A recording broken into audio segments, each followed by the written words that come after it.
Hello students, last class में हमने chapter 2 polynomials complete कर लिया था और आज की क्लास में हम chapter 3 linear equation in two variable start करेंगे। तो चलो स्टार्ट करते हैं linear equation in two variable. देखो linear equation in two variable, linear equation in two variables, ठीक है। अब देखो लीनियर का क्या मतलब होता है। चैप्टर 2 में हमने पॉलिनोमियल्स में आपको बताया था कि अगर किसी पॉलिनोमियल की डिग्री 1 है, अगर किसी पॉलिनोमियल की डिग्री क्या है, 1 है, तो ऐसे पॉलिनोमियल को हम क्या कहते हैं, लीनियर पॉलिनोमियल कहते हैं। ठीक है, लीनियर पॉलिनोमियल। इसका मतलब है कि हम चैप्टर 3 में ऐसे पॉलिनोमियल्स, ऐसी इक्वेशंस के बारे में बात करने वाले हैं जिनकी डिग्री 1 होती है। तो हमें लीनियर पॉलिनोमियल्स के बारे में पढ़ना है, पहली चीज। सेकंड, इक्वेशन का क्या मतलब होता है। इक्वेशन का मतलब होता है जब दो चीजों को इक्वेट किया जाता है। ठीक है, दो चीजों को जब इक्वेट किया जाता है, यहां पर इसका मतलब है कि इक्वल आने वाला है, इक्वेट किया जाएगा किन्हीं दो चीजों को। टू वेरिएबल्स का क्या मतलब है। टू वेरिएबल्स का मतलब होता है दो अननोन। ठीक है, two unknowns, two unknowns. Unknowns का मतलब होता है जिनकी वैल्यू हमें फाइंड आउट करनी है, जिनकी वैल्यू चेंज होती रहती है। वेरिएबल, वेरिएबल का मतलब क्या होता है, वेरी प्लस एबल, मतलब ऐसे ऐसे अल्फाबेट्स जिनकी वैल्यू आपको फाइंड आउट करनी होती है और जिनकी वैल्यू वेरिएबल होती है, मतलब वेरी होती रहती है क्वेश्चन टू क्वेश्चन। तो ऐसे यहां पर दो वेरिएबल्स आपको देखने को मिलेंगे। ठीक है, नाउ अब देखो चैप्टर 2 में हमने आपको बताया था ax plus B. ax plus B क्या है, ये भी एक क्या है, लीनियर पॉलिनोमियल है। क्योंकि यहां पर क्या है, डिग्री 1 है, क्योंकि यहां पर डिग्री 1 है तो ये एक लीनियर पॉलिनोमियल है। और इस पॉलिनोमियल में a can not be zero, a की वैल्यू जीरो नहीं हो सकती है। इस पॉलिनोमियल में a की वैल्यू जीरो नहीं हो सकती है, क्योंकि अगर a जीरो हो जाएगा तो यहां पर ये x ही एलिमिनेट हो जाएगा, और x एलिमिनेट होने की वजह से यहां पर ये कोई वेरिएबल नहीं बचेगा, तो फिर ना ये लीनियर इक्वेशन रहेगी ना कुछ भी। क्योंकि x की पावर 1 जब होती है, डिग्री जब 1 होती है, तभी उसको लीनियर पॉलिनोमियल या लीनियर इक्वेशन कहते हैं। तो यहां पर जब x ही नहीं रहेगा a जीरो होने पर, तो x नहीं रहने की वजह से ये लीनियर इक्वेशन नहीं रहेगी। इसलिए a is not equal to zero होता है ax प्लस b। तो ये लीनियर इक्वेशन है, लेकिन ये इन वन वेरिएबल है। Linear equation in one variable है ये, क्योंकि यहां पर आप देख सकते हो कि एक ही वेरिएबल है, एक ही अननोन है x। ठीक है, सेकंड, अब हम बात करेंगे linear equation in two variable की। Linear equation in two variable, तो linear equation in two variable हमें पढ़ना है। तो linear equation in two variables की अगर बात करें, तो अगर इसी इक्वेशन में हम दो वेरिएबल्स इंट्रोड्यूस कर दें, ठीक है, मतलब एक आ गया x और एक आ गया y, एक आ गया x और एक आ गया y, तो ये जो इक्वेशन है, इस इक्वेशन को क्या कहते हैं, linear equation in two variable कहते हैं। टू वेरिएबल क्यों, क्योंकि यहां पर एक x वेरिएबल है, एक y है, मतलब दो यहां पर क्या है, अननोन्स हैं, वेरिएबल है। ठीक है, यहां पर दो अननोन्स हैं जिनकी वैल्यू हमें फाइंड आउट करनी होती है। ठीक है, ए बी एंड सी क्या है, रियल नंबर्स हैं, where A B and C are real number. Similarly यहां पर भी ए क्या है, ए इज रियल नंबर। यहां भी ए एक रियल नंबर होता है और ए कैन नॉट बी जीरो। यहां पर ए जीरो हो सकता है क्या, आप सोचना स्टार्ट करो, क्या यहां पर ए जीरो हो सकता है, बिल्कुल हो सकता है, क्योंकि ए के जीरो होने से, ए के जीरो होने से यहां y तो बचेगा, मतलब ये लीनियर तो बचेगी। ठीक है, और a के जीरो होने से लीनियर बचेगी, लेकिन और b के जीरो होने से भी लीनियर होगी। लेकिन अगर a और b दोनों साइमल्टेनियसली एक साथ क्या हो जाए, जीरो हो जाए, तो तब ये linear equation in two variable नहीं बचेगी। ठीक है, मतलब लीनियर इक्वेशन नहीं बचेगी, क्योंकि x और y की डिग्री, x और y खुद ही एलिमिनेट हो जाएंगे। तो इसलिए आप कह सकते हैं a and b can not zero simultaneously और एट द सेम टाइम। ठीक है, eight the same time, same time और साइमल्टेनियसली। तो a और b एक साथ जीरो नहीं हो सकते, और इस कंडीशन को मैथमेटिकली क्या कहते हैं, a square plus B square can not be zero. A square plus B square can not be zero. इसका मतलब क्या है कि अगर बाई चांस, अगर व्हेन, इसका मीनिंग क्या है, इसका मीनिंग है व्हेन ए इज जीरो, जब ए की वैल्यू जीरो पुट कर दोगे तो बी स्क्वायर तो कम से कम क्या होगा, बी स्क्वायर की value not equal to zero, मतलब B not equal to zero हो जाएगा। सिमिलरली व्हेन बी जीरो हो जाएगा, जब बी जीरो हो जाएगा तो उस केस में आपका A square not equal to zero, that is A not equal to zero हो जाएगा। तो इसलिए इस कंडीशन को क्या कहते हैं, A and B can not zero at the same time, क्योंकि ए जीरो होने से B not equal to zero आएगा और बी जीरो होने से A not equal to zero आएगा और ये इक्वेशन लीनियर इक्वेशन बनी रहेगी। ठीक है, समझ आ गई बात कि क्यों हम ऐसा कह रहे हैं कि A square plus B square not equal to zero है, क्योंकि ए और बी एक साथ जीरो ना होने के लिए आपको A square plus B square can not be equal to zero करना पड़ेगा। अगर ए जीरो हो गया बाई चांस तो B not equal to zero आएगा और बी जीरो हो गया तो A not equal to zero आएगा और ये जो आपकी इक्वेशन है ये लीनियर बनी रहेगी, एक्स या वाई की पावर यहाँ पर 1 बनी रहेगी, तभी ये लीनियर इक्वेशन बनी रहेगी। ये बात आपको समझ में आ गई। ठीक है, तो लीनियर इक्वेशन कैसी दिखाई देती है, A X plus B Y plus C. ठीक है, आप इसको ऐसे भी लिख सकते हैं, A X plus B Y equal to C. ठीक है, कोई फर्क नहीं पड़ता A X plus B Y equal to C लिखने से भी। ठीक है, सिर्फ ये प्लस सी इधर आके माइनस सी हो जाएगा। ठीक है, और माइनस सी भी एक कांस्टेंट है तो उसकी वैल्यू कुछ भी हो सकती है। ठीक है, अब देखो इसको एक एग्जांपल के थ्रू समझते हैं। एग्जांपल ले लेते हैं, अगर सोचो अगर a की वैल्यू कभी क्या हो गई, 1 हो गई, अगर a की वैल्यू क्या हो गई 1, if a equal to 1 b equal to 1 and मान लो c आ गया 5, अगर a 1 हो गया b 1 हो गया और c आ गया आपका 5, तो a1 b1 और c 5 होने के केस में आपको क्या मिल जाएगा, x plus Y equal to 5 एक इक्वेशन मिल जाएगी। ठीक है, x plus Y equal to 5 एक इक्वेशन मिल जाएगी। तो ये क्या है, लीनियर इक्वेशन है। ठीक है, linear equation in two variables है, तो linear equation in two variable मिल गई। उसी तरीके से ए बी सी की different different value, infinite value हो सकती है, तो आपको इनफाइनाइट लीनियर इक्वेशन मिल सकती है ए बी सी की वैल्यू चेंज करने से। ठीक है, नाउ अब x plus Y equal to 5 को सॉल्व करना स्टार्ट करते हैं। आप मुझे बताओ कि आप x और y की ऐसी कितनी वैल्यू बता सकते हो जो x plus Y equal to 5 दे दे, लेकिन वो रियल होनी चाहिए। आप एक बात बताओ, अगर x1 ले लें और y4 ले लें, ये 2 ले लें और ये 3 ले लें, ये 3 ये 2, ठीक है, ये 0 ये 5, ये 5 और ये 0, क्या सबका सम 5 आएगा? बिल्कुल आएगा। x और y इनमें से कुछ भी ले लो 5 आएगा। और भी वैल्यू ले सकते हैं, बिल्कुल ले सकते हैं। अगर हम -1 प्लस 6 ले लें, -2 प्लस 7 ले लें, -3 प्लस 8 ले लें, ठीक है, -4 प्लस 9 ले लें। सिमिलरली आप और क्या ले सकते हो, 9 -4 ले लें और 8 -3 ले लें, ये सब क्या देंगे आपको, 5 देंगे। अभी तो हमने पॉइंट वाले नंबर नहीं लिए। अगर 2.5 प्लस 2.5 ले लें, 2.4 प्लस 2.6 ले लें, तो ये सब आपको क्या देंगे, ये सब आपको 5 देंगे।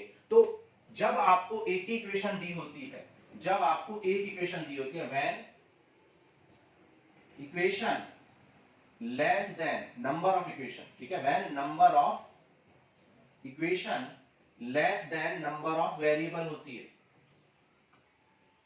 Number of equation less than number of variable और अननोन होती है, तो कितने सॉल्यूशन होते हैं, इनफाइनाइट सॉल्यूशन होते हैं, इनफाइनाइट मेनी सॉल्यूशन। ठीक है, इनफाइनाइट और मेनी सॉल्यूशन होते हैं। ये बात समझ में आ गई आपको?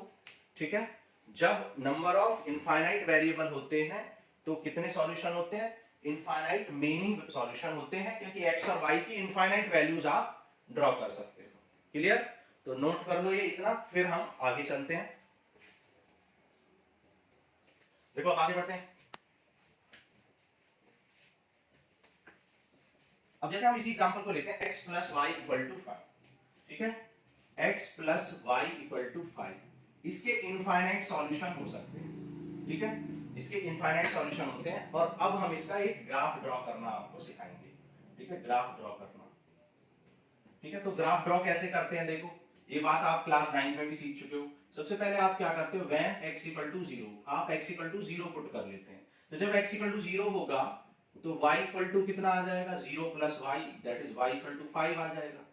ठीक है, and when x equal to, when y equal to 0, जब आप y की वैल्यू 0 ले लेंगे तो उस केस में x प्लस 0 इक्वल टू 5 मिल जाएगा आपको। सो x आ जाएगा उस केस में आपका 5।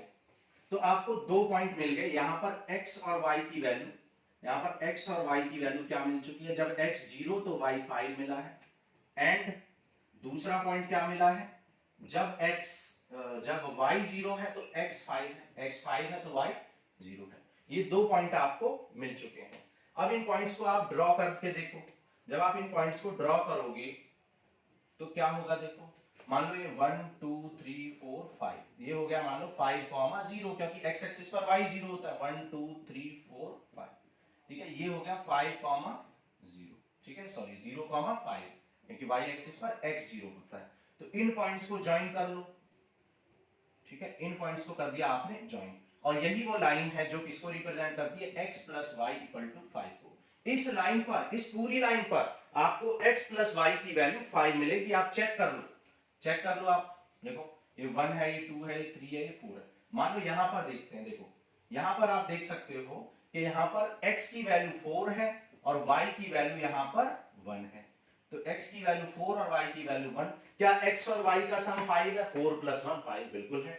सिमिलरली देखो यहां पर, देखो यहां पर आप देख सकते हो x की वैल्यू कितनी है, यहां पर 3 है, और y की वैल्यू यहां पर कितनी है, 2 है। तो आप देख सकते हो 3 प्लस 2 5 होगा। सिमिलरली यहां पर देखो, आप यहां पर देखो x की वैल्यू कितनी है, 2 है, x की वैल्यू 2 है और y की वैल्यू 3 है, तो 2 प्लस 3 5 है। सिमिलरली आप यहां देखो कि यहां पर आप x की वैल्यू 1 और y की वैल्यू 4 देख रहे हो, x की वैल्यू 1 है और y की वैल्यू 4 है। तो आप देख सकते हो कि इस इक्वेशन में क्या मिल रहा है आपको, इस इक्वेशन में आपको 1 प्लस 4 5 मिल रहा है। सिमिलरली आप इस साइड भी देख सकते हो, यहां पर भी मान लो ये पॉइंट क्या है 6 और ये पॉइंट क्या है -1। तो जब आप यहां पर देखोगे तो यहां पर x की वैल्यू -1 है और y की वैल्यू 6 है, तो -1 प्लस 6 भी आपको क्या मिलता है, 5 ही मिलता है। तो आप देख सकते हो इस लाइन पर, इस पूरी लाइन पर, ये लाइन इनफाइनाइट तक एक्सटेंड करेगी, तो इस पूरी लाइन पर इनफाइनाइट नंबर ऑफ पॉइंट्स मिल सकते हैं। अभी तो हमने 2 पॉइंट, यहां पे बीच में 2.5 भी होगा, यहां भी तो 2.5 2.5 दैट इज 5/2 5/2 भी इसी लाइन पर लाई करेगा। तो आप देख सकते हो कि ग्राफिकली वी हैव सीन, हमने देखा, there are infinite solution of x plus Y equal to 5, x plus Y equal to 5 के इनफाइनाइट सॉल्यूशन है। क्यों इनफाइनाइट सॉल्यूशन है? क्योंकि एक यहां पर दो वेरिएबल है, इक्वेशन एक है। अगर दो ही इक्वेशन होती और दो ही वेरिएबल होती तो उसका यूनिक सॉल्यूशन आता, या कभी कभी इनफाइनाइट सॉल्यूशन आएगा, इसके बारे में अभी बात करेंगे। तो हमने एक लीनियर इक्वेशन के बारे में बात की, ax plus by plus c equal to 0, और ax plus by equal to c is the linear equation in two variable, और वहां पर a b c की डिफरेंट वैल्यू पुट करके आप इनफाइनाइट नंबर ऑफ लाइंस निकाल सकते हो। और आपने देखा इसे लाइन क्यों कह रहे हैं, हम इसे स्ट्रेट लाइन क्यों कह रहे हैं, क्योंकि स्ट्रेट लाइन मिल रही है जब भी हम एक लीनियर इक्वेशन को ड्रॉ कर रहे हैं, तो हमें एक स्ट्रेट लाइन मिल रही है, इसलिए हम इसे लाइन भी कहते हैं। क्लियर? तो ये बात आपको समझ में आ गई, ठीक है। नाउ अब इतना हमने कर लिया, तो अब हम करते हैं linear equation in pair of linear equation in two variable. अभी तक हम linear equation in two variable पढ़ रहे थे, अब हम पढ़ेंगे pair of linear equation in two variable, जो कि चैप्टर का नाम है। नोट कर लो, फिर आगे चलते हैं।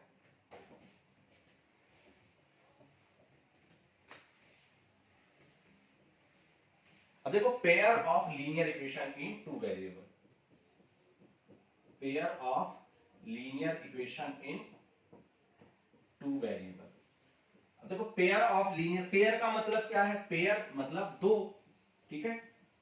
टू लीनियर इक्वेशंस आपको दी होंगी, तो जब टू लीनियर इक्वेशन दी होंगी तो वो किस फॉर्मेट की होंगी, let a1x plus b1y plus c1 equal to 0 and a2x plus b2y plus c2 equal to 0। ये दो लीनियर इक्वेशन है।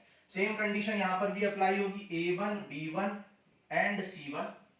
सिमिलरली यहां पर a2 b2 एंड c2, ये सब क्या होंगे, रियल नंबर होंगे, ये सब रियल नंबर्स। एंड एक बात और है, a1 square plus b1 square can not be equal to 0 and a2 square plus b2 square can not be equal to 0। a1 square plus b1 square 0 नहीं होना चाहिए था, a2 square plus b2 square भी 0 नहीं होना चाहिए, जैसा कि हमने लीनियर इक्वेशन आपको बताई थी जब एक इक्वेशन दी थी। यहां पर दो दी है, तो हमने यहां a1 क्या रिप्रेजेंट कर रहा है, a1 रिप्रेजेंट कर रहा है कि x का कोएफिशिएंट है कौन सी फर्स्ट इक्वेशन का, b1 मतलब फर्स्ट इक्वेशन, c1 मतलब फर्स्ट इक्वेशन, a2 b2 और c2 रिप्रेजेंट कर रहे हैं कि ये x y और कांस्टेंट है, कोएफिशिएंट है जो कि इक्वेशन नंबर 2 के कोएफिशिएंट है। तो a2 b2 c2 क्या रिप्रेजेंट कर रहे हैं, इक्वेशन 2 को रिप्रेजेंट कर रहे हैं। ठीक है, अब यहां पर भी हम एक एग्जांपल लेते हैं और यहां एक एग्जांपल के थ्रू देखते हैं कि क्या कंडीशन बनेगी। देखो अगर हम यहां पर a1 की वैल्यू क्या ले ले 1, b1 की वैल्यू भी 1 ले लेते हैं और c1 यहां पर c1 आ गया मान लो माइनस का 5 ले लिया हमने। ठीक है, सिमिलरली a2 ले लिया 1, b2 ले लिया हमने 1 और c2 हमने ले लिया, c2 की वैल्यू हमने क्या ले ली मान लो -1। ठीक है, तो यहां पर जब हम ये वैल्यू लेंगे तो हमें जो इक्वेशंस मिलेंगी वो क्या मिलेंगी, इक्वेशंस क्या मिलेंगी, a1 की वैल्यू 1 पुट करो तो x + y - 5 = 0, जिसे हम क्या लिख सकते हैं x + y = 5 लिख सकते हैं, एक इक्वेशन मिल गई। सिमिलरली जब हम a2 b2 और c2 की वैल्यू पुट करेंगे तो क्या हो जाएगा x + y - 1 = 0। सो उस केस में x + y = आपको 1 मिल जाएगा। तो ये हो गई आपकी इक्वेशन नंबर 2। ठीक है, b2 की वैल्यू मान लो हम -1 पुट कर लेते हैं। ठीक है, b2 की वैल्यू मान लो हमने -1 पुट कर दी, आप कुछ भी पुट कर सकते हैं लेकिन मैं आपको एक इजी एग्जांपल समझाना चाहता हूं। तो हमने दो इक्वेशन बनाई x + y = 5 and x - y = 5, दो इक्वेशंस हमने आपको दिखाई। अब देखो ये जो दो इक्वेशंस हैं नीचे दिखाई दे रहा है, अब ये जो दो इक्वेशंस हैं इनको सॉल्व करने के हमारे पास कुछ मेथड्स होते हैं जिन्हें हमें पढ़ना है। तो हमें ग्राफिकल मेथड पढ़ना है, ग्राफिकल मेथड। ठीक है, देन आपको सेकंड पढ़ना है algebraic method, graphical method of solving linear equation in 2 variable and algebraic method of solving linear equation in 2 variable. ठीक है, अब एल्जेब्रिक मेथड में भी आपको 4 मेथड पढ़ने हैं। फर्स्ट आपको पढ़ना है सब्स्टिट्यूशन मेथड। ठीक है, 3 मेथड पढ़ने, सब्स्टिट्यूशन, और सेकंड आपको पढ़ना है एलिमिनेशन मेथड, और थर्ड आपको क्या पढ़ना है, थर्ड पढ़ना है आपको cross multiplication method, cross multiplication. ठीक है, ये 3 मेथड आपको पढ़ने हैं जो कि एल्जेब्रिक मेथड है, जबकि ये ग्राफिकल। तो ग्राफिकल मेथड आपको 3.2 में पढ़ना है, सब्स्टिट्यूशन मेथड 3.3 में, एलिमिनेशन 3.4 में और क्रॉस मल्टीप्लिकेशन 3.5 में पढ़ना है। देन आपको रिड्यूसिबल मेथड्स, रिड्यूसिबल इक्वेशंस दी जाएंगी, मतलब आपको लीनियर इक्वेशन प्रॉपर फॉर्म में, इस फॉर्म में ना देके कुछ अदर फॉर्म में दी होगी जिसे हमें रिड्यूस करना होगा, चेंज करना होगा इस फॉर्म में। ठीक है, वो हम 3.6 एंड 3.7 में पढ़ेंगे। तो इतनी चीजें हमें पढ़नी है। ठीक है, तो अब हम ग्राफिकल मेथड के बारे में बात करते हैं कि ग्राफिकल मेथड किस तरीके से काम करेगा। तो देखो ग्राफिकल मेथड कैसे करेंगे हम, एग्जांपल नंबर जो हमने ये 1 लिया है, x + y = 5 और x - y = 1। तो दो इक्वेशन हमें ये पता है। अब इन इक्वेशंस को हम सॉल्व करेंगे यूजिंग ग्राफिकल मेथड। ठीक है, ग्राफिकल मेथड से इन्हें हमें सॉल्व करना है। अब आप देख सकते हो कि दो नंबर का सम 5 है और उन दोनों नंबर का डिफरेंस 1 है। दो नंबर का सम 5 और उनका डिफरेंस है 1। तो ऐसे कौन से नंबर हो सकते हैं, अगर आप सोचना स्टार्ट करो तो थोड़ी देर में आप सोच भी पाओगे, क्योंकि ये कुछ ज्यादा टफ इक्वेशन नहीं है, सिंपल सी इक्वेशन है। दो नंबर ढूंढने हैं जिनका सम 5 हो और जिनका डिफरेंस 1 हो। ठीक है, लेकिन अगर आप नहीं सोच पा रहे हो तो आप क्या करोगे, ग्राफिकल मेथड से इसे सॉल्व करोगे। तो सबसे पहले आप इक्वेशन नंबर 1 को पकड़ लो। इक्वेशन 1 में आप देख सकते हो x + y = 5 है। जैसे कि मैंने आपको बताया था कि अगर दो वेरिएबल है और एक इक्वेशन है, मतलब नंबर ऑफ वेरिएबल ज्यादा है, नंबर ऑफ इक्वेशन कम है, तो इनफाइनाइट सॉल्यूशन होते हैं। लेकिन यहाँ पर दो ही वेरिएबल है, दो ही इक्वेशन है, तो यहाँ पर ऐसा मिल हो सकता है कि यूनिक सॉल्यूशन आए, एक ही सॉल्यूशन आए। ठीक है, हो सकता है, जरूरी नहीं है। उसके बारे में हम बात करेंगे 3.3 एक्सरसाइज में, 3.2 एक्सरसाइज में सॉरी, कि कैसे हमें पता चलेगा कि एक ही सॉल्यूशन होगा या दो। हो सकता है कि दो इक्वेशन, दो वेरिएबल हो तो एक ही सॉल्यूशन मिले, या यहां भी इनफाइनाइट हो सकता है, या ऐसा हो सकता है कि एक भी सॉल्यूशन ना मिले। उसके बारे में 3.2 के इंट्रोडक्शन में बात करेंगे। तो x + y = 5, तो सिमिलरली जैसा कि अभी हमने किया था when x = 0, जब x की वैल्यू 0 होगी तो y कितना आ जाएगा, y आ जाएगा आपका 5, एंड when y = 0, और जब आप y की वैल्यू 0 लोगे तो x कितना आ जाएगा, x आ जाएगा 5। तो ड्रॉ कर लो, देखो 1 2 3 4 5। सिमिलरली यहां पर 1 2 3 4 एंड 5। तो देखो जब x 0 है तो y 5 है, यानी 0,5। अब 0,5 कहां मिलता है आपको? y एक्सिस पर, है ना, कहीं y एक्सिस पर x 0 होता है। यहां पर आपने क्या 0 लिया है? y 0 लिया, y 0 x एक्सिस पर होता है, तो ये हो जाएगा 5,0। इन दोनों को ज्वाइन करते हुए एक लाइन ड्रॉ कर दो। ये कर दिया आपने एक लाइन ड्रॉ, ठीक है। तो ये हो गई आपकी लाइन 1, ठीक है, इक्वेशन नंबर 1 नीचे दिखाई दे रहा है। तो ये आपने इक्वेशन नंबर 1 ड्रॉ कर ली, ठीक है। नाउ अब इक्वेशन नंबर 2 ड्रॉ करते हैं। इक्वेशन 2 क्या है आपकी? इक्वेशन 2 है x plus Y equal to 1, sorry x minus Y equal to 1। जब यहां पर when x इक्वल टू 0 लेंगे, जब यहां x 0 लेंगे तो y कितना आ जाएगा? -1। और जब y की वैल्यू 0 लोगे आप तो x minus 0 equal to 1, that is x आ जाएगा 1, ठीक है। तो जब आपने x 0 लिया तो y -1 है, y -1 कहां होता है? यहां नीचे की साइड। तो y है आपका -1 और x है आपका 0, तो 0, -1 हो गया। सिमिलरली यहाँ x1 है और y 0 है, x1 और y 0 ये होता है यहाँ पर x1 y 0। ये इन दोनों को हमने क्या कर दिया? ज्वाइन करते हुए एक लाइन ड्रॉ कर दी।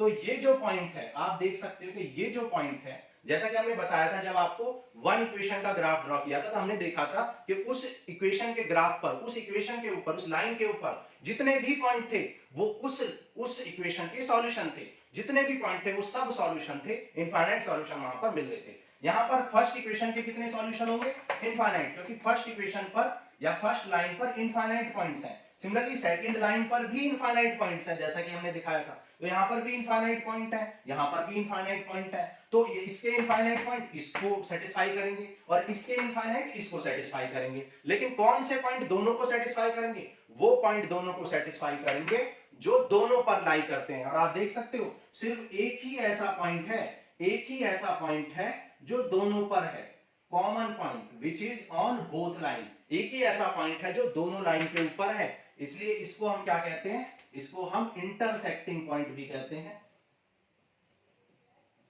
Intersecting point. और इसी पॉइंट पर आपको ऐसा सॉल्यूशन मिलता है जो दोनों इक्वेशन को सेटिस्फाई करता है, क्योंकि ये जो पॉइंट है ये दोनों इक्वेशन के ऊपर है, दोनों लाइन के ऊपर है। तो ये पॉइंट लाइन 1 और लाइन 2 को दोनों को सेटिस्फाई करेगा। और आप देख सकते हो ये जो पॉइंट है ये क्या है? 3.2, 3,2। x की वैल्यू 3 है और y की वैल्यू क्या है? 2, तो 3,2। तो 3,2 is the solution of this equation. In equation का सॉल्यूशन क्या होगा? 3,2 होगा। आप देख सकते हो कि जब x की वैल्यू 3 होगी एंड y की वैल्यू 2 होगी तभी ऐसा पॉसिबल होगा कि 3 + 2 5 एंड 3 - 2 1 आ जाएगा। 3 + 2 5 एंड 3 - 2 1 होता है।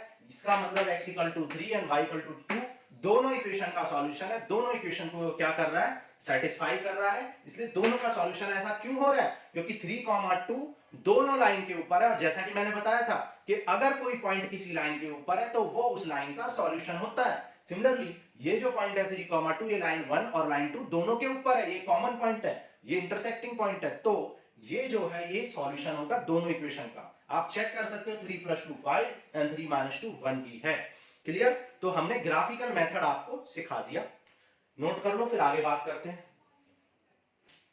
अब देखो हमें जरूरत क्या पड़ी कि हमें एल्जेब्रिक मेथड पढ़ने पड़े। ग्राफिकल मेथड से क्यों काम नहीं चल रहा था? एक तो ग्राफिकल मेथड जो है वो टाइम कंज्यूमिंग है, दूसरा ग्राफिकल मेथड में स्केलिंग की बहुत इंपॉर्टेंट है। ग्राफिकल मेथड में स्केलिंग की बहुत ज्यादा इंपॉर्टेंट है। अगर आपने ढंग से स्केलिंग नहीं की, आपने 3 पॉइंट यहां ना लिख के थोड़ा सा इधर उधर लिख दिया होता, क्योंकि हम स्केल तो यूज कर नहीं रहे, तो यहां पर जो सॉल्यूशन है वो 3,2 नहीं आता, क्योंकि यहां पर हमने प्रॉपर स्केलिंग की है। तो आप देखोगे कि जब हम एक्सरसाइज में क्वेश्चंस को सॉल्व करेंगे, एक्सरसाइज 3.2 में जब ग्राफिकल मेथड से इक्वेशंस को सॉल्व करेंगे तो वहां पर हम आंसर नहीं निकाल पाएंगे। ठीक है? तो बहुत सारे बच्चों को ये लगेगा कि आंसर नहीं निकल पा रहा है, हम तो बुक से आंसर देख के लिख रहे हैं। वो रीजन ये है क्योंकि ग्राफिकल मेथड का ये ड्रॉबैक होता है कि जब तक आप स्केल का यूज नहीं करोगे, यानी बिल्कुल स्केल्ड ग्राफ यूज नहीं करोगे, तो आपका एग्जैक्ट आंसर पॉसिबल नहीं होगा। इसलिए एक्सरसाइज 3.3, 3.4, 3.5 ऑनवर्ड्स में हम क्या सीखेंगे? Algebraic method of solving linear equation in two variable सीखेंगे, जिसमें हम सब्स्टिट्यूशन मेथड, एलिमिनेशन और क्रॉस मल्टीप्लिकेशन मेथड सीखेंगे और वहां से हम निकालना सिखाएंगे। तो एक्सरसाइज 3.2 में हम ग्राफ आपको ड्रॉ करना सिखाएंगे, लेकिन ग्राफ ड्रॉ करने के साथ साथ हम आपको आपको आंसर देख के हम आपका आंसर मैच कराएंगे, क्योंकि वहां पर हम स्केल ग्राफ यूज नहीं कर पाएंगे, बोर्ड पर हम स्केल यूज नहीं कर रहे हैं। लेकिन आप लोग जब स्केल का यूज करके घर पे करोगे जैसे मैंने सिखाया, तो आपका एग्जैक्ट आंसर आएगा। ये ड्रॉबैक है ग्राफिकल मेथड का। समझ आ गई बात? तो ये हो गए हमारे सारे मेथड। तो अब हम क्या करते हैं, अब हम एग्जांपल्स करते हैं थोड़े से। बहुत सारे हमने क्वेश्चन समझ लिए, सारी थ्योरी भी हमने समझ ली। अच्छा, एक बात और मैं आपको बता देता हूं, रेज कर दें। जैसा कि हमने देखा कि यहां पर जब हमने पेयर ऑफ लीनियर इक्वेशन लिया, यानी टू लीनियर इक्वेशंस को लिया, तो ये लीनियर इक्वेशन यहां पर कट कर रही है। तो यहां पर तीन केस बन सकते हैं, case number first, case number second and case three. तीन केस यहां पर बनते हैं जब हम तीन केस बनते हैं जब हम दो लाइन लीनियर इक्वेशन का ग्राफ ड्रॉ करते हैं। कभी कभी क्या होता है, दोनों लीनियर इक्वेशन एक पॉइंट पर कट कर देती है। कभी कभी क्या होता है, दोनों लीनियर इक्वेशन एक दूसरे के पैरेलल होती है। और कभी कभी क्या होता है, दोनों लीनियर इक्वेशन एक दूसरे के ऊपर ओवरलैप कर जाती है। ठीक है, लीनियर इक्वेशन क्या कर जाती है, एक दूसरे के ऊपर ओवरलैप, इस तरीके से एक दूसरे के ऊपर ही ओवरलैप कर जाती है। इन लाइंस को हम इंटरसेक्टिंग लाइंस कहते हैं, इंटरसेक्टिंग लाइंस। और इन पर एक ही कॉमन पॉइंट होता है, वन कॉमन पॉइंट, एक कॉमन पॉइंट होता है, तो एक ही सॉल्यूशन होता है। ठीक है, so one solution, one and only one solution. इसके बारे में हम डिटेल में बात करेंगे एक्सरसाइज 3.2 के इंट्रोडक्शन।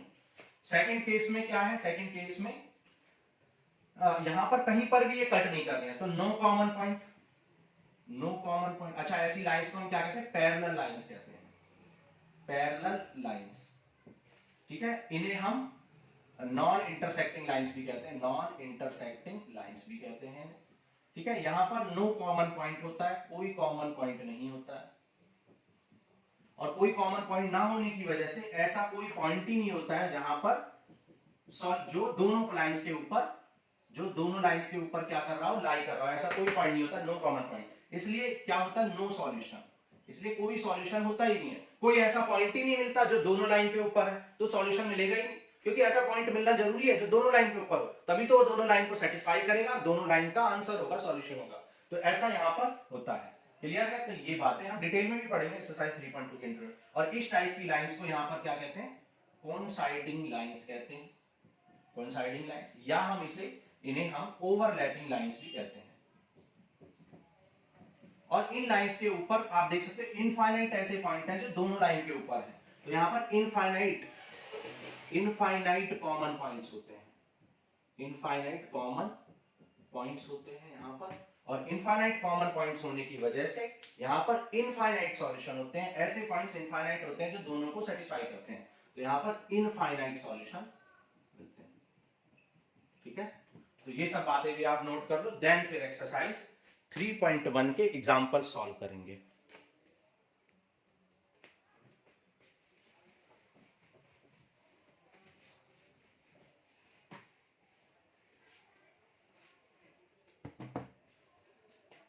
ठीक है, अब देखो एग्जांपल नंबर 1 कह रहा y इक्वल टू 1/2। एग्जांपल 1 में आपको इक्वेशन गिवन है y इक्वल टू 1/2x। ठीक है, और दूसरी इक्वेशन गिवन है 3x plus 4y equal to 20। ठीक है, दो इक्वेशन आपको गिवन है, इनको आपको ड्रॉ करना है। ठीक, तो देखो ये 2y है, ये 2 इधर जाएगा तो 2y इक्वल टू x हो जाएगा। ठीक है, 2y इक्वल टू, और ये 2y जब इस साइड जाएगा तो x minus 2y equals to क्या बचेगा, 0। अब इक्वल टू 0 इधर लिखो या इधर लिखो, उससे कोई फर्क नहीं पड़ता है। ठीक है, मान लो इक्वेशन 1 गिवन है और ये इक्वेशन नंबर 2 गिवन है। अब इनका ग्राफ ड्रॉ करना सीखते हैं। देखो, जब आप when x इक्वल टू 0, जब यहाँ x की वैल्यू 0 पुट करोगे तो यहाँ पर minus 2y equal to 0, so y आ जाएगा 0 अपॉन समथिंग, 0 ही आ जाएगा। ठीक है, तो आप कह सकते हो कि जब x 0 है तो y भी 0 है, तो ये इक्वेशन कहां से पास होने वाली है, ऑरिजिन से पास होने वाली, ये बात तो कंफर्म हो गई। ठीक है, दूसरी चीज और भी पॉइंट ले लेते हैं। मान लो जब x की वैल्यू 2 ले लें, जब x की वैल्यू 2 लेंगे तो 2 minus 2y equal to 0, so 2 equal to 2y, so y आ जाएगा यहाँ पर 2 1 जा 2, तो y 1 आ जाएगा। तो जब आपने x2 लिया तो y 1 आएगा, तो 1 2। ठीक है, x2 लिया तो y कितना आया, 1 आया, सॉरी x2 है तो y कितना है, x2 तो y 1 है। सिमिलरली आप x की वैल्यू 4 ले लो, x की वैल्यू 4 लोगे तो y कितना आ जाएगा 4 माइनस 2y इक्वल टू 0। तो 4 इक्वल टू 2y, तो 2 2 जा 4, तो y इक्वल टू क्या आ जाएगा 2 आ जाएगा। तो जब x की वैल्यू 4 ली है तो y की वैल्यू कितनी आ गई है 2 आ गई है। ठीक है, तो ये लाइन इस तरीके से कुछ जाएगी। आप नेगेटिव पॉइंट भी लेके देख लो, मान लो x की वैल्यू आप क्या ले रहे हो -2 ले रहे हो, x की वैल्यू मान लो आपने -2 ली, तो जब x की वैल्यू यहाँ -2 पुट करोगे तो -2 y equal to 0, so -2 equal to 2y। ठीक है, और ये यहाँ से y इक्वल टू क्या आ जाएगा -1, 2 2 2 1 जा 2, y इक्वल टू -1। तो जब x -2 लिया तो y -1 आया, तो x -2 कहाँ पर होगा, देखो x -2 यहाँ पर होगा और y -1 यहाँ पर होगा। ठीक है, तो ये हो गया -2 -1। तो ये लाइन यहाँ से ऐसे करके पास होगी। ऐसे ही बहुत सारे इनफाइनाइट पॉइंट्स ले सकते हैं और लाइन को ड्रॉ कर सकते हैं। क्लियर, तो इस तरीके से ये हो गई हमारी लाइन नंबर 1 ड्रॉ। ठीक है, लाइन 1 हमने ड्रॉ कर ली। सिमिलरली आप लाइन 2 को ड्रॉ करो, तो जब लाइन 2 में x इक्वल टू 0 लोगे आप, जब x की वैल्यू 0 ले लोगे तो 0 प्लस 4y इक्वल टू 20 आ जाएगा, सो 4y 20 एंड y आ जाएगा 5। तो जब आपने x 0 लिया तो y आ गया 5, और y 5 कहां पर होता है 1 2 3 4 5, यहां पर y 5 होगा, x 0 होता है y एक्सिस पर, तो 0,5 आपको यहां मिल गया। ठीक है, सिमिलरली जब आप y की वैल्यू 0 लेंगे व्हेन y इक्वल टू 0, ठीक है, व्हेन y इक्वल टू 0, तो y इक्वल टू 0 लोगे तो 3x इक्वल टू 20 आ जाएगा, ये तो 0 हो जाएगा, सो x आ जाएगा 20/3। अब 20/3 का मतलब क्या है, 20/3 का मतलब 3 7 जा, यानी 27 से थोड़ा सा कम, 7 से थोड़ा सा कम, तो x की वैल्यू 7 से कम कहां होगी 6 7, मतलब यहां पे कहीं होगी। ठीक है, और इन दोनों को हम ज्वाइन करते हुए एक यहां पर ग्राफ ड्रॉ कर दिया, ये हो गया। ठीक है, तो ये हो गई हमारी लाइन नंबर 2 या इक्वेशन नंबर 2 का हमने ग्राफ ड्रॉ कर लिया। ठीक है, तो ग्राफ हमने इस तरीके से ड्रॉ कर लिया। नाउ तो आपको ग्राफ ही ड्रॉ करना था, और शायद बस आपको let us take the example represent this situation graphically, algebraically and graphically. ठीक है, ग्राफिकली को हम ज्योमेट्रिकली भी कहते हैं। तो यहां पर हमने देखो ये हो गई हमारी इक्वेशन, इक्वेशन तो हमने ऑलरेडी क्वेश्चन से उठाई थी। ठीक है, ये थी हमारी इक्वेशंस, और ये हो गया हमारा ग्राफिकल सॉल्यूशन। अब यहां से आंसर भी निकाल सकते हो, लेकिन वो एग्जैक्ट आंसर निकलेगा या नहीं ये मैं नहीं कह सकता, क्योंकि मैंने प्रॉपर स्केल्ड ग्राफ, स्केल का मैंने यूज नहीं किया, इसलिए ये आंसर करेक्ट है या नहीं ये मैं नहीं कह सकता, लेकिन मैं चेक जरूर कर सकता हूं। देखो चेक कर लो, x की वैल्यू यहां पर 4 पुट करो, ठीक है, सॉरी 4,2 है ये, x की वैल्यू यहां 4 पुट करो तो 4 माइनस 2 इंटू, और y की वैल्यू कितनी है, y की वैल्यू यहां पर 2 है, तो 4 माइनस 4 ये आ गया 0। तो इसका मतलब बिल्कुल करेक्ट है, क्योंकि लेफ्ट साइड में पुट करने से राइट साइड 0 आ गई है ना, राइट साइड आ गई है, इसका मतलब ये आंसर बिल्कुल करेक्ट है, क्योंकि हमने प्रॉपर थोड़ा सा स्केल किया था, लेकिन फिर भी गलती होने के चांस ज्यादा रहते हैं अगर आप स्केल का यूज नहीं करेंगे, आप आंसर नहीं बता पाएंगे। ये ड्रॉबैक है ग्राफिकल मेथड का, इसलिए हमें अलजेब्रिक मेथड पढ़ने पड़ते हैं, और अलजेब्रिक मेथड से ही हमेशा हम इक्वेशंस को सॉल्व करते हैं। ओके, तो ये हो गया हमारा 4,2 आंसर। अब नेक्स्ट करते हैं एग्जांपल 2, नोट कर लो।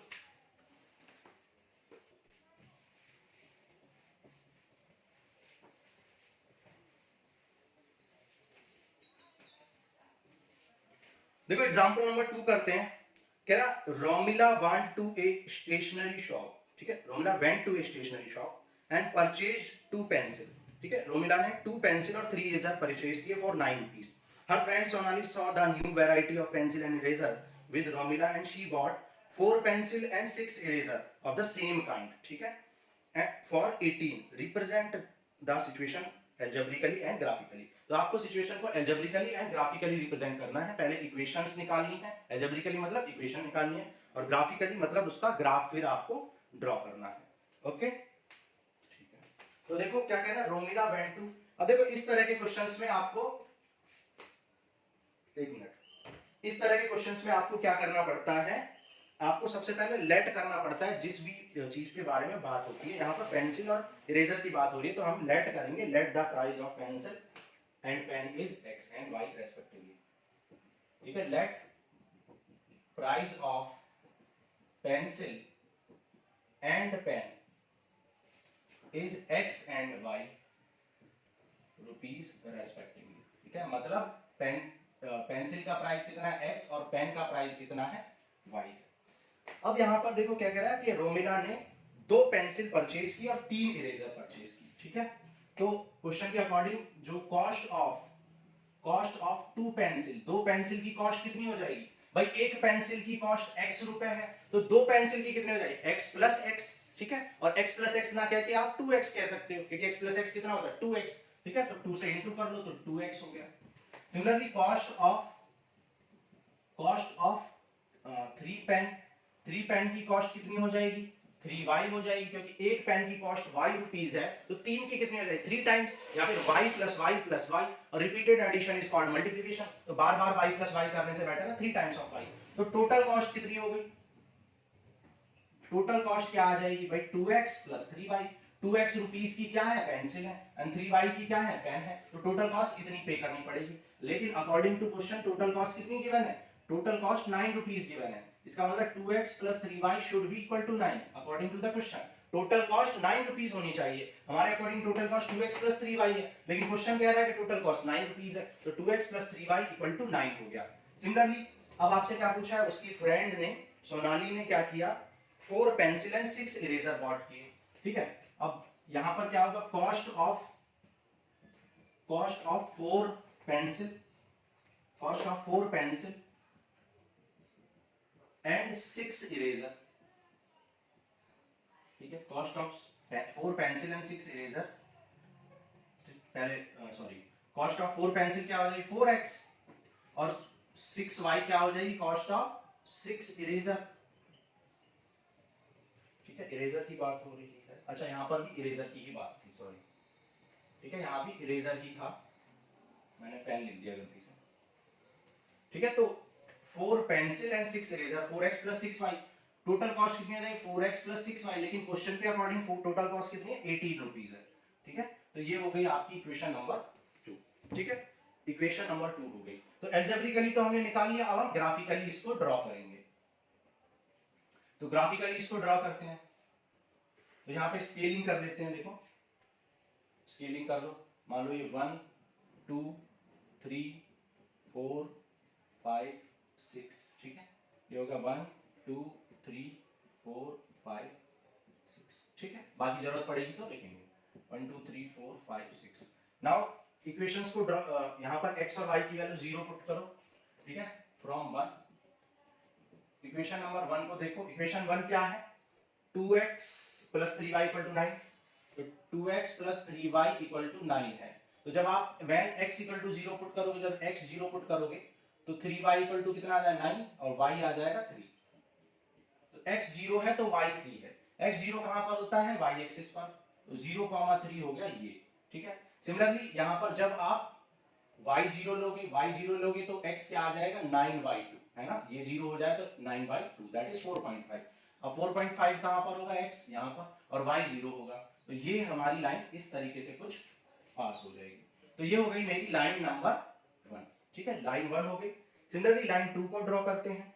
लाइन 2 को मान लो यहां पर ड्रॉ कर लेते हैं। 4x plus 6y plus equal to 18। जो जब आप x की वैल्यू 0 पुट करोगे तो ये 0 हो जाएगा, तो 6y 18, सो y आ जाएगा 3, ठीक है। सिमिलरली जब आप y की वैल्यू 0 पुट करोगे, y 0 पुट करोगे तो 4x इक्वल टू 18 आ जाएगा। y 0 पुट करने से 4x equal to 18, so x आया 18/4, दैट इज 2 से कैंसिल कर दो 9/2। अब 9/2 अगेन वही पॉइंट आ गए 3 एंड 9/2, तो ये हो जाएगा सेम ही पॉइंट हो जाएगा 0,3 एंड 9/2, 0। तो ये लाइन भी, लाइन 2 भी हमारी कहां से? इसी के ऊपर से इस तरीके से ओवरलैप कर जाएगी। तो ये हो गया ओवरलैपिंग का केस, ठीक है। ओवरलैपिंग लाइंस हो गई, ठीक है। जैसा कि हमने बताया था कि दो लाइन या तो एक दूसरे को ओवरलैप कर सकती है, या फिर एक दूसरे को इंटरसेक्ट कर सकती है, या फिर एक दूसरे के पैरेलल जा सकती है, ठीक है।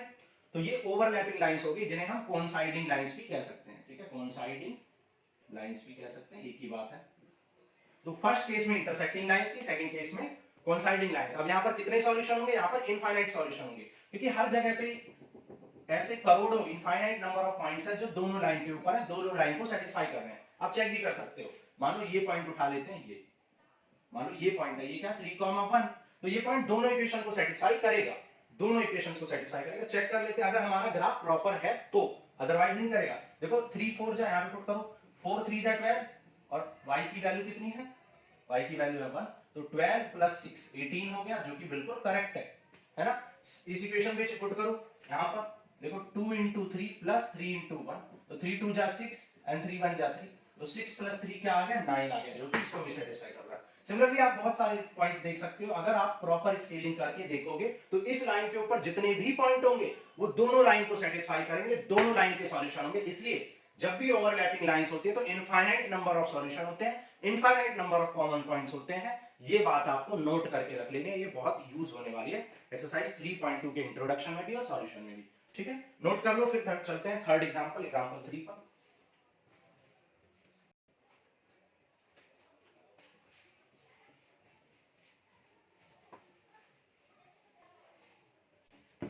देखो एग्जांपल 3 कह रहा है two rails are represented by the equation this and this represent this situation geometrically. यहां पर आपको डायरेक्ट ही इक्वेशंस गिवन है एग्जांपल 3 में।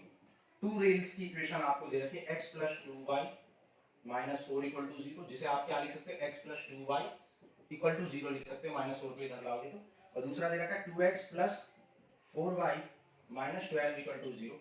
यहां पर 2x + 4y = क्या आ जाएगा 12 आ जाएगा, 12 को मैंने इस साइड कर लिया। तो ये हो गई equation number 1 and equation number 2। ठीक है, अब इनको हमें क्या करना है, ड्रॉ करना है ग्राफिकली। इक्वेशंस डायरेक्ट आपको गिवन है। तो देखो फर्स्ट इक्वेशन को देखते हैं, इक्वेशन नंबर 1। इक्वेशन 1 में x + 2y = 4 दे रखा है। यहां पर जब x की वैल्यू 0 लोगे, when x = 0, जब x की वैल्यू 0 लोगे तो y कितना आ जाएगा, y आ जाएगा 2y = 4, सो y आ जाएगा आपका 2। ठीक है, सिमिलरली when y = 0 लोगे, जब y = 0 लोगे तो x + 2 × 0 = 4, सो x आ जाएगा आपका 4। ठीक है, फर्स्ट इक्वेशन हो गई। सिमिलरली इक्वेशन नंबर 2, जब आप 2x + 4y = 12 में x की वैल्यू 0 लोगे, when x = 0, जब x 0 लोगे तो y कितना आ जाएगा, y आ जाएगा आपका 4y आ जाएगा 12 और y आ जाएगा 3। सिमिलरली when y = 0 लोगे, जब y की वैल्यू 0 लोगे तो 2x + 0 = 12, तो 2x आ जाएगा 6, x आ जाएगा 6। ठीक है, तो ये हो गई। तो अब इनको देखो 1 बाय 1 ग्राफिकली ड्रॉ कर लो, स्केल कर लो 1 2 3 4 5 6। सिमिलरली 1 2 3 4 5 6। ठीक है, प्रॉपर स्केलिंग होनी चाहिए। ठीक है, प्रॉपर स्केलिंग आप करोगे तभी आंसर एग्जैक्ट आएगा। अब देखो यहाँ पर 0,2 x 0 है, x 0 कहां पर होता है y एक्सिस पर, और y 2 कहां होता है ऊपर। तो ये हो गया आपका point 0,2 x 0 and y 2। Similarly यहां पर देखो y 0 है, x 4 है, y 0 कहां पर होता है पूरे x एक्सिस पर, और x 4 कहां पर होता है यहाँ। तो ये हो गया, तो दोनों को ज्वाइन कर दो, तो ये हो गई आपकी line number 1। Similarly x 0 y 3, x 0 कहां पर होता है y एक्सिस पर, तो 0,3 कहां होगा, यहां होगा 0,3, ये हो गया आपका 0,3। ठीक है, फिर y0 और x6, y0 कहां पर होता है x एक्सिस पर और x6 यहां पर। ठीक है, y0 है और x6 है। ठीक है, तो ये हो गया आपका 6,0। ठीक है, ये आ गया आपका 6,0 क्योंकि y यहां पर 0 है। इन दोनों को ज्वाइन करते हुए लाइन ड्रॉ कर दो। ठीक है,